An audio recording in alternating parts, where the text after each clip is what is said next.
அண்டை வீட்டார் பக்கத்தில் இன்னைக்கு பார்த்தீங்கன்னா பக்கத்து வீட்டுக்காரங்க கூட தான் சண்டை. பெரும்பாலும் பார்த்தீங்கன்னா பக்கத்து வீட்டுக்காரங்க கூட தான் நம்ம சண்டை போடுவோம்.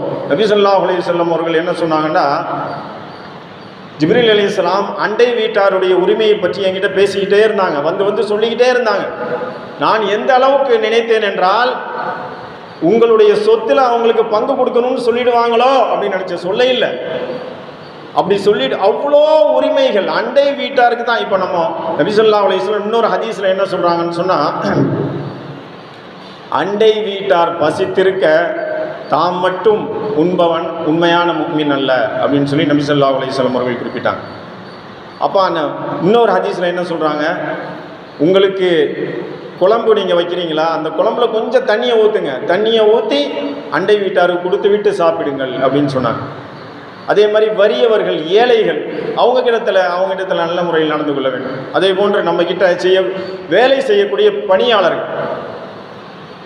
பணியாளர்களுடைய அந்த ஊதியத்தை அவங்க வேர்வை கீழே விழுறதுக்கு முன்னாடியே நீங்கள் அவங்களுடைய ஊதியத்தை கொடுத்து விடுங்கள் அப்படின்னு சொல்லி நபி ஸல்லல்லாஹு அலைஹி வஸல்லம் இதுதான் இஸ்லாம் கூறக்கூடிய சமூகவியல்.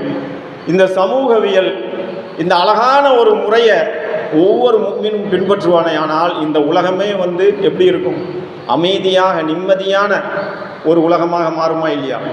இன்னைக்கு பாருங்க, இளைஞர்கள்லாம் சுயநலமிக்கவர்களாக மாறுறாங்க. எல்லாத்தையும் சொல்ல இல்லை, நிறைய பேர் அப்படி தான் இருக்கிறாங்க.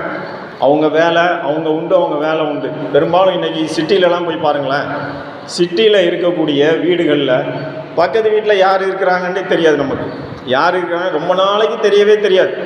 அந்த வீடு மூடியே இருக்கும்.